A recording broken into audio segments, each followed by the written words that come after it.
Bonjour à tous. Alors aujourd'hui on se situe près de Troyes et je suis accompagnée d'une équipe de monsieur. Ce sont des sociétaires de la Société des consommateurs et on est venu vérifier le cahier des charges du miel bio.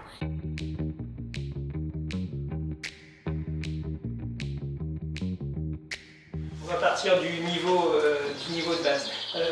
Les abeilles, elles butinent combien de temps dans l'année? C'est quelle période? Les butineuses, Oui. parce que toute abeille n'est pas butineuse, du moins pas tout le long de sa vie, elle va butiner à partir de 12-13 degrés. D'accord. Peu importe La période de l'année, c'est la à partir de 12-13, elle sort. Ok. S'il y a quelque chose, elle le butine, s'il n'y a rien, elle a dépensé de l'énergie pour rien. Donc là, elle va venir consommer les réserves. Mais nous, grosso modo, il faut considérer que les abeilles vont butiner du mois à partir de fin février, début mars. Ouais. Grosso modo, on démarre sur les noisetiers en général. Vous voyez les chatons de noisetiers, c'est les premières fleurs que vont butiner les abeilles, et ça va aller jusqu'à la fin octobre, en général, jusqu'à la floraison du lierre, qui est grosso modo dans les dernières. Donc Mais on sait jusqu'à quelle distance une abeille va par rapport à sa ruche pour. on peut lire beaucoup de on a choses. une moyenne quoi. La législation, c'est 3 km, grosso modo, les rayons. Dans la littérature, on peut lire 4, 5, etc. Moi, je vais faire très simple avec vous. Une abeille qui est très disciplinée, on dit souvent bête et disciplinée, si vous l'amenez au pied d'une ressource mellifère, elle ne va quand même pas faire 5 km pour aller chercher le si chose. vous la mettez, comme vous Voilà. disiez, en fonction Nous, de c'est pour ça qu'on a l'environnement. des stratégies. Nos ruchers sont maximum à 50 mètres, 100 mètres, D'accord. 50, voire des fois au pied de la parcelle. Donc sur ça, on y arrive. Et puis il y a aussi le fait que nous, dans notre plaine, hormis le sainfoin, la luzerne, le colza en début de saison, qui nous ne permet pas de faire du miel, tournesol en dernière saison et le sarrasin qui est une plante très intéressante d'un point de vue mellifère également. Nous, qui nous pose des problèmes d'un point de vue gestion de nos lots, mais qui est une plante très mellifère.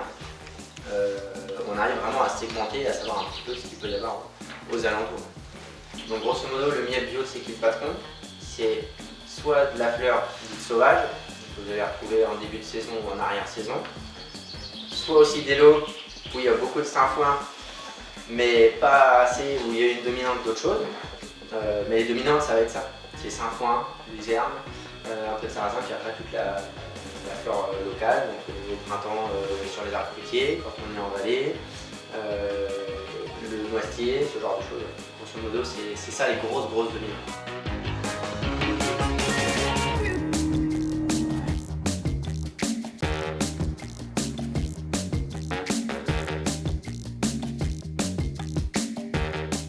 Là, on est sur un rucher relativement calme, voilà, on est en pleine chaleur, donc quand on est en pleine chaleur, c'est quand même le moment de la journée où on a le moins de ruches dans la colonie.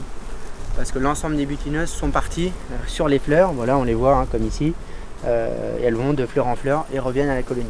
Donc là vous avez des abeilles qui sortent et d'autres qui arrivent. Donc voilà, grosso modo, l'abeille qui arrive a ingurgité tout le nectar, elle vient sur la planche d'envol ici, redonner le nectar par régurgitation à une autre abeille qui elle va soit aller le stocker directement, soit aller le nourrir, soit le transmettre à une autre abeille.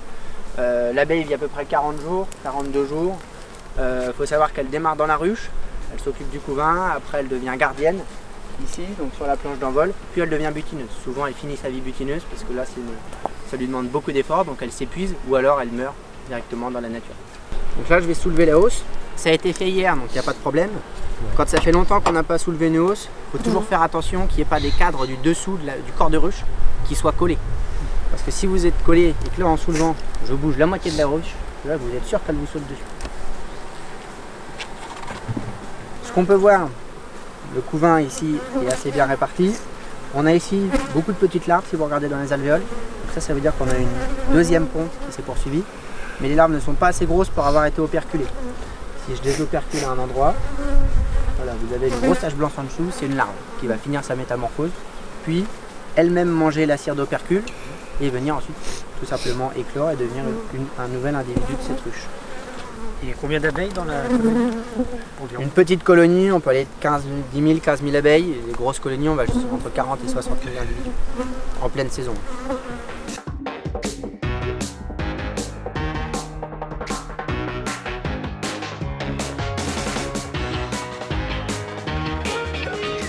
On rentre le miel, on prend que les hausses bien sûr. On a le corps de ruche où vit la compagnie d'abeilles. et on n'extrait le miel que des hausses. On vole le miel que des hausses. On leur laisse du miel dans les corps pour vivre. Donc tout est rentré. On fait l'humidité du miel pour savoir si on peut l'extraire. Donc là, en ce moment, on a juste un rucher qui a été rentré il y a 2 jours.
Voilà, cette journée s'achève dans cette belle région. Il fait super beau avec mon équipe de sociétaires masculins. Alors, qu'est-ce que vous avez pensé de cette journée? Bon, je me lance. Pour moi, c'était super. Hein. Franchement, on est tombé sur. On a été super bien accueillis. On a eu droit à des super explications. Pas seulement sur le miel, mais sur tout ce qui tourne autour du miel. Parce qu'il n'y a pas les abeilles, le miel, tout ça. Hein, c'est entouré. Il y a du sainfoin, voilà, hein, on va le dire, qui pousse ici. C'est du miel surtout de sainfoin, après avec les aléas des dérives des abeilles et tout. Mais voilà, pour moi, c'est un super endroit. C'est du miel, des gens de qualité. Donc du miel de qualité, avec des abeilles de qualité. Du super bon. Alors il est trop bon le miel. Hein. Hein, je sais pas ce que vous en pensez tous. On a eu droit à 4-5 variantes du miel. Hein, qui se retrouvera dans les pots de ses kits patrons hein, quand même, voilà, youpi. Donc on a toutes les bonnes explications en détail, vraiment, c'était archi pointu. Moi je pense que les consommateurs de ces kits patrons sont entre de bonnes mains pour le miel là. Hein. Voilà. Super. Je suis très enthousiaste. Voilà, un grand merci à toute l'équipe de Sympholia qui nous a fait découvrir donc, toute leur activité.